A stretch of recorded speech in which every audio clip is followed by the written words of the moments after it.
Assalamualaikum warahmatullahi wabarakatuh. Halo teman-teman, kami dari kelompok 5 akan menjelaskan materi pendidikan anak di sekolah dasar. Sebelum kita memasuki ke materi yang akan kita bahas, mari perkenalkan anggota kelompok 5. 1. Ena Julia, 2. Putri Febrianti, 3. Ria Dwi Wahyuni. Oke, pada kesempatan hari ini kami akan membahas modul 5 kegiatan belajar 3, yaitu faktor-faktor yang mempengaruhi proses dan hasil belajar anak di sekolah. Apa sih faktor-faktor yang mempengaruhi proses dan hasil belajar anak di sekolah? Ada yang menganggap bahwa faktor yang terpenting adalah faktor guru. Ada juga yang beranggapan bahwa faktor yang terpenting adalah faktor kelengkapan sarana dan fasilitas. Pendapat para pakar tentang faktor-faktor yang mempengaruhi proses belajar siswa di sekolah cukup bervariasi. Salah satunya dengan pendekatan sistem.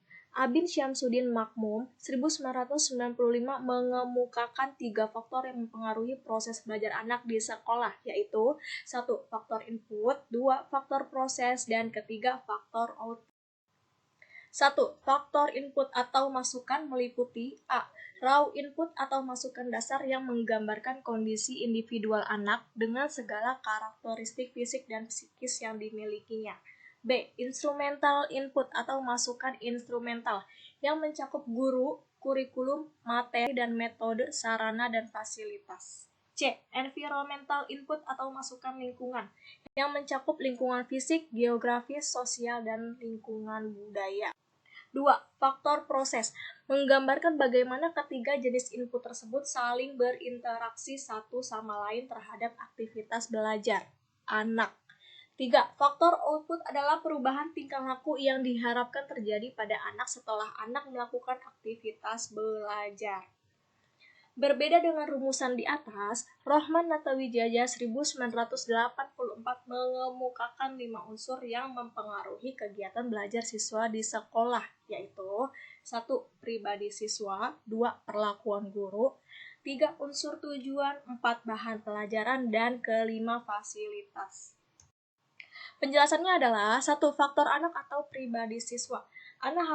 Anak harus diposisikan sebagai titik sentral dari seluruh proses pembelajaran di sekolah. Anak bukan bejana kosong dan juga bukan miniatur orang dewasa. Anak adalah individu atau kesatuan jiwa raga yang utuh, yang tengah tumbuh dan berkembang dalam berbagai aspek perkembangannya, meliputi aspek fisik, intelektual, sosial, moral, spiritual, dan emosional. 2. Faktor guru atau perlakuan guru. Guru adalah faktor kunci dalam kegiatan belajar anak di sekolah.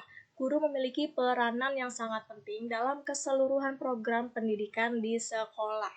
3. Faktor tujuan. Tujuan adalah sesuatu yang harus dicapai setelah anak melakukan aktivitas belajar. Oleh sebab itu, perlu Anda catat di sini, meskipun faktor tujuan pembelajaran itu merupakan tingkah laku yang diharapkan dicapai setelah anak melakukan proses belajar, namun tujuan ini harus ditetapkan dirumuskan sebelum pembelajaran dilaksanakan. Jadi tujuan ini harus sudah ditetapkan pada tahap perencanaan pembelajaran. Untuk yang keempat yaitu faktor bahan pelajaran. Bahan pelajaran adalah sesuatu yang harus disusun dan disiapkan sedemikian rupa oleh guru agar mudah diakses dan dipelajari oleh semua anak. Cakupan materi dan tingkat kesukarannya harus disesuaikan dengan kebutuhan dan karakteristik perkembangan individu anak. Yang kelima, faktor ekonomis dan administratif. Faktor ekonomis dan administratif meliputi aspek sarana ruangan kelas, fasilitas, dan peralatan yang diperlukan dalam pembelajaran di sekolah, termasuk sebagai sumber belajar. Terima kasih. Wassalamualaikum warahmatullahi wabarakatuh.